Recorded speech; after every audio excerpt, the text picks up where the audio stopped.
ጤና ይስጥልን እንደምን ቆይታችኋል? የጎልጎል ሚዲያ የቻናላችን ቤተሰቦች ወቅታዊ መረጃዎች ይዘን መጥተናል። የወልቃይት ጦር ለየትኛውም ግዳጅ ዝግጁ መሆኑን ኮሎኔል ደመቀ ዘውዱ አስታውቋል። ምዕራብ ትግራይ ያለም እንቅስቃሴ በተመለከተ እንቃኛለን። ብልጽግና ፓርቲ ህገ መንግስታዊ ለውጦችና አዲስ አበባን ክልል የማድረግ ውሳኔዎች ማሳለፉ እየተነገረ ነው። በዚህ ዙሪያ መረጃ ይዘናል። በትግራይ ክልል ትልቅ ተቃውሞ ተቀሰቀሰ። በክልሉ ወጣቶች እየታፈሱ መሆኑን ተከትሎ በዛሬው የወጣው ምስላን አነጋጋሪነቱም ቀጥሏል። ዛሬ ቀበሌ 05 እና 06 አካባቢ እየተቀረጸ የደረሰን ቪዲዮና ማስረጃ እናቶች መሬት እየመቱ በከፍተኛ ጩኸት ሀዘን ሲያለቅሱ ታይተዋል። ህወሓትም ከህዝብ ጋር ግብግብ ውስጥ ገብቷል። እዚህ ዙሪያም እንቃኛለን። የኦሮሚያ ክልል የመዋቅር ለውጥ ሊያደርግ መሆኑ ታወቀ። ዋና ዋና ነጥቦችን በማንሳት ፕሮግራማችን ጀምረናል። ቻናላችን ላይክ፣ ሼር፣ ሰብስክራይብ በማድረግ ይከታተሉን። ዝርዝሩን እናስቃኛችሁ። የወልቃይት ጦር ለየትኛውም ግዳጅ ዝግጁ መሆኑ ኮሎኔል ደመቀ ዘውዱ ተናግሯል። በምዕራብ ትግራይ የገዛ ያለው ኃይል እኛ ዝግጁ ነን፣ መሬታችን አሳልፈን አንሰጥም በማለት ለትግራይ ያለው መንግስት መልእክት ያስተላለፈው ኮሎኔል ደመቀ ዘውዱ በኃይል የያዙትን መሬታችን ማለታቸው እየቀጠሉ መሆኑንና መቼም ከምዕራብ ትግራይ እንደማይለቁ ማስታወቁ። የተከዜ ዘብ በመባል የሚጠራው የወልቃይት ጦር የማንንም እርዳታና ድጋፍ ሳይጠይቅ ጠላትን የሚያንበረክክ ቁመና ላይ መድረሱ ለየትኛውም ግዳጅ ሙሉ ለሙሉ ዝግጁ መሆኑ ኮሎኔል ደመቀ ዘውዱ አስታውቋል። ይህ ማለትም እንዋጋለን፣ ዝግጁ ነን ሲሉ ገልጸዋል።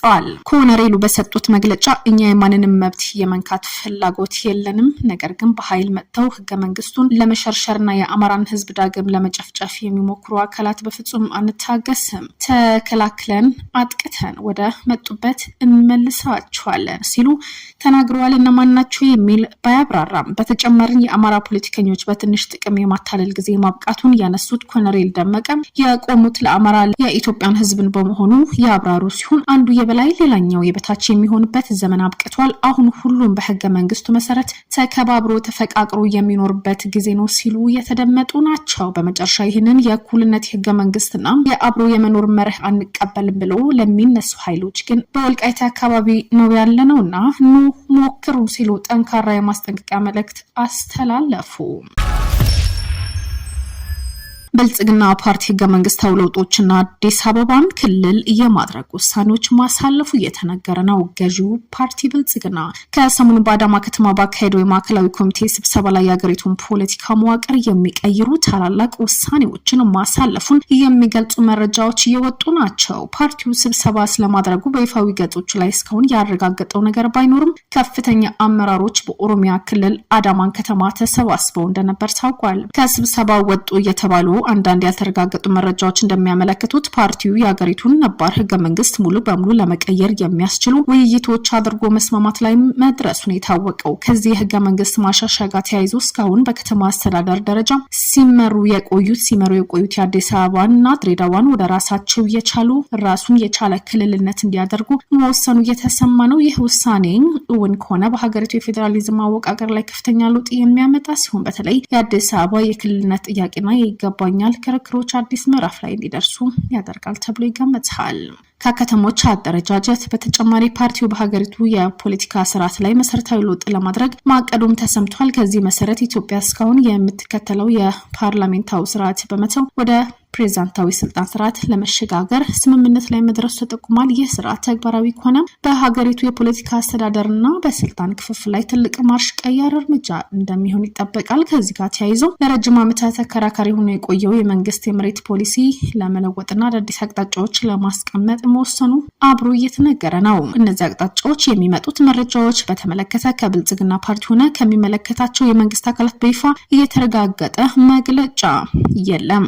ሆኖም ግን አገሪቱ ካለችበት ወቅታዊ ሁኔታ አንጻር እነዚህ ውሳኔዎች እውነተኛ ከሆኑ ኢትዮጵያ ወደፊት የፖለቲካ የኢኮኖሚና የማህበራዊ መዋቅር ሙሉ በሙሉ የሚቀይሩ ታሪካዊ ክስተቶች እንደሚሆኑ የፖለቲካ ታዛቢዎችም የገለጹ ናቸው። በትግራይ ክልል ትልቅ ተቃውሞ ተቀሰቀሰ። ጠቀሰ። በትግራይ ወጣቶች እየታፈሱ መሆኑን ተከትሎ በዛሬ ዕለት የወጣ ምስል አነጋጋሪና አስደንጋጭ ሆኗል። ህወሓት ከህዝብ ጋር ግብግብ ውስጥ ገብቷል። በኃይል ወጣቶች እየታፈሱና እየተወሰዱ ናቸው።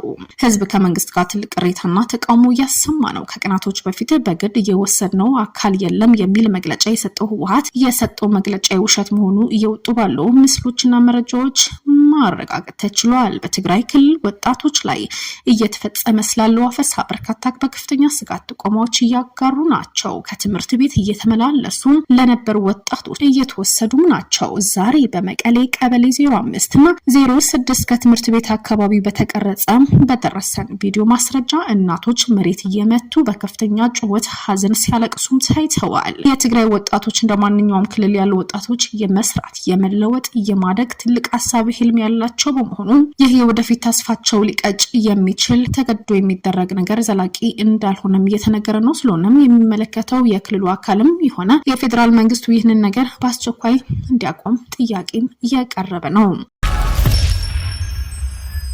የኦሮሚያ ክልል የመዋቅር ለውጥ ሊያደርግ መሆኑ ተሰማ። የኦሮሚያ ክልላዊ መንግስት ከዚህ ቀደም በክልሉ በቢሮ ደረጃ የነበሩ መዋቅሮች በኮሚሽን፣ በኢንስቲትዩት፣ በባለስልጣን መስሪያ ቤት፣ በአገልግሎት ዘርፍ እንዲሁም 5 ተቋማትን በልዩ ሁኔታ ለመዋቅር ረቂቅ ሰነድ ማዘጋጀቱ ተሰምተዋል። ክልሉ ከዚህ ቀደም በቢሮ የነበሩ አሁን በኮሚሽን ደረጃ ያዋቀራቸው መስሪያ ቤቶች የፐብሊክ ሰርቪስ ኮሚሽንና የማረሚያ ቤቶች ኮሚሽን ሲሆኑ በባለስልጣን መስሪያ ቤት ደረጃ ያዋቀራቸው ደግሞ የቁጥጥር ባለስልጣን፣ ኮንስትራክሽን ባለስልጣን፣ የገዱ ልዩ የኢኮኖሚ ዞን ባለስልጣን መሆናቸው ተረጋግጧል። በአገልግሎት ደረጃ እንደ አዲስ የተዋቀሩ መስሪያ ቤቶች የመንግስት ኮሚኒኬሽን አገልግሎት፣ በመንግስት ንብረት ግዢ አወጋገድ አገልግሎት እንዲሁም የሙያ ብቃት ማረጋገጫ አገልግሎትም ሌሎችም እየተጨመሩ ናቸው። ራሳቸው ችሎ እንዲቀጥሉ በተደረጉ ቢሮዎች ስር እንዲቀላቀሉ ከተደረጉ በርካታ ቢሮዎች መካከል በሰላም ቢሮ ስር የጸጥታና አስተዳደር እንዲሁም የሚሊሻ ጽሕፈት ቤቶች፣ ኢነርጂ ቢሮ ስር የማዕድንና ኢነርጂ ባለስልጣን፣ የመሬት ቢሮ ስር ልማት